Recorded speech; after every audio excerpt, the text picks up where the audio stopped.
क्षन्तव्यो मे पराधः शिव शिव शिव भो श्रीमहादेव शम्भो। श्री ఆదిశంకరాచార్య కృత శ్రీ శివాపరాధ క్షమాపణ స్తోత్రం. మొదటి శ్లోకం.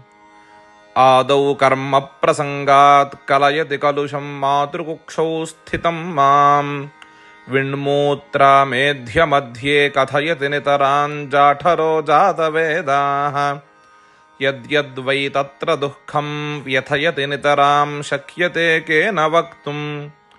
क्षन्तव्यो मे पराधः शिव शिव शिव भो श्रीमहादेव शम्भो. రెండవ శ్లోకం. బాల్యే దుఃఖాతిరేకాన్ మలలులితవపుస్తన్యపానే పిపాసుః నో శక్తశ్చేంద్రియేభ్యో భవమలజనితా జంతవో మాంతు దంతి నానారోగాతి దుఃఖాద్రుదితపరవశः శంకరన్న స్మరామి.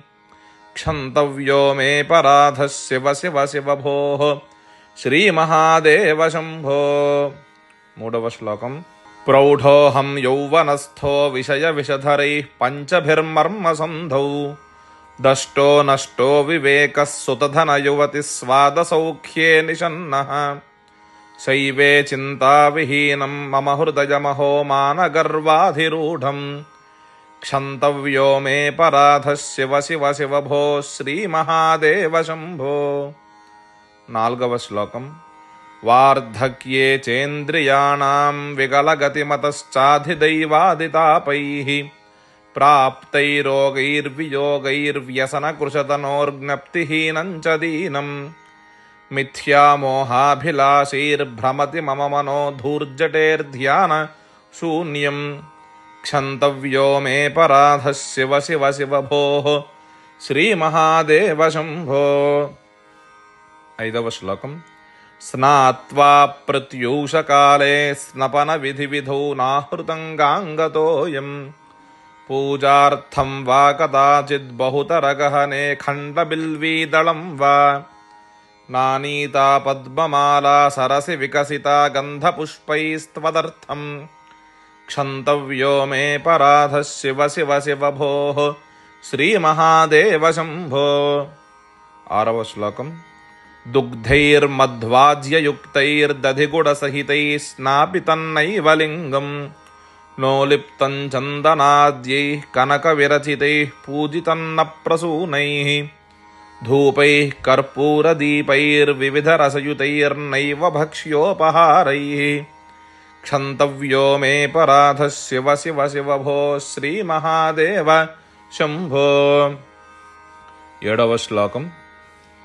నో శక్యం స్మార్తకర్మ ప్రతిపదగహనే ప్రత్యవాయాకులాఢ్యే శ్రౌతే వార్తా కథం మే ద్విజకులవిహితే బ్రహ్మమార్గానుసారే తత్వోజ్ఞాతే విచారే శ్రవణమననయోః కిన్నిదిధ్యాసితవ్యం.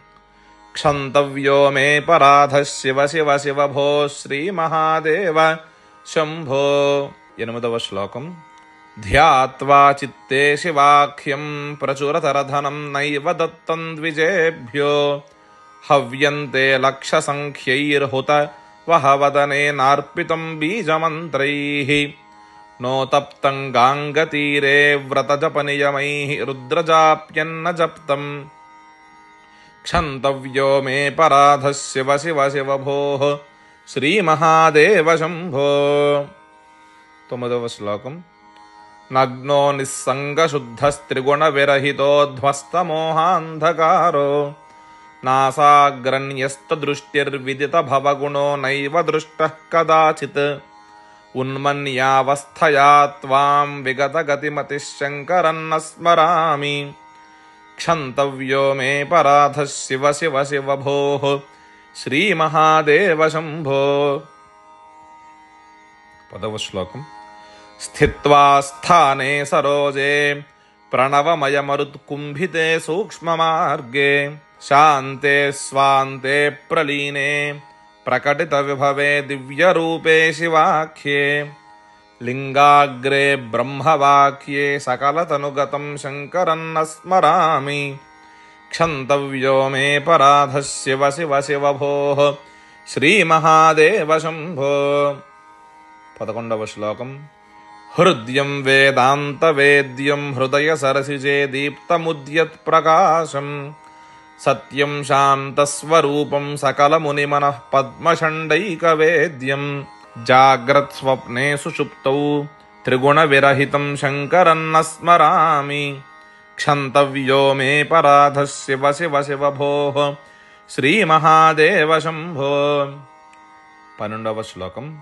చంద్రోద్భాసితశేఖరే స్మరహరే గంగాధరే శంకరే సర్పైర్భూషితకంఠకర్ణ వివరే నేత్రోత్థవైశ్వానరే దంతిత్వకృతసుందరాంబరధరే త్రైలోక్యసారే హరే మోక్షార్థం కురు చిత్తవృత్తిమమలాం అన్యైస్తు కింకర్మభిః. 13వ శ్లోకం. కిం యానేన ధనేన వాజికరిభిః ప్రాప్తేన రాజ్యేన కిం వా పుత్రకళత్రమిత్ర పశుభిర్దేహేన గేహేన కిం జ్ఞాత్వైతత్క్షణభంగురం సపదిరేత్యాజ్యం మనో దూరతః స్వాత్మార్థం గురువాక్యతో భజ భజ శ్రీపార్వతీ వల్లభం.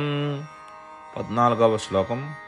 పౌరోహిత్యం రజనిచరితం గ్రామణీత్వన్నియోగో మాఠాపత్యం హ్యనృతవచనం సాక్షివాదః పరాన్నం బ్రహ్మద్వేషః ఖలజనరతిః ప్రాణినాం నిర్దయత్వం మా భూదేవం మమ పశుపతే జన్మ జన్మాంతరేషు. 15వ శ్లోకం. ఆయుర్నశ్యతి పశ్యతాం ప్రతిదినం యాతి క్షయం యౌవనం ప్రత్యాయాంతి గతాః పునర్న దివసాః కాలో జగద్భక్షకః లక్ష్మీస్తోజతరంగభంగచపలా విద్యుచ్చలం జీవితం తస్మాన్మాం శరణాగతం కరుణయా త్వం రక్ష రక్షాధునా. 16వ శ్లోకం. కరచరణకృతం వా కాయజం కర్మజం వా శ్రవణనయనజం వా మానసం వా అపరాధం విహితమవిహితం వా సర్వమేతత్క్షమస్వ జయ జయ కరుణాబ్ధే శ్రీమహాదేవ శంభో. ఇది శ్రీ జగద్గురు ఆదిశంకరాచార్యకృత శ్రీ శివాపరాధ క్షమాపణ స్తోత్రం సంపూర్ణం. సహృదయులందరికీ నమస్సుమాంజలి, నమస్కారం. శ్రీ జగద్గురువులు ఆదిశంకరాచార్యుల వారు రచించిన శ్రీ శివాపరాధ క్షమాపణ స్తోత్రాన్ని వింటూ అలాగే పారాయణ చేస్తూ ఆ శ్రీ ఉమాచంద్రమౌళీశ్వర స్వామివారి అనుగ్రహం పొందుతారని ఆశిస్తూ మీ ధూళిపాల ఫణిశర్మ. హరి ఓం. స్వస్తి.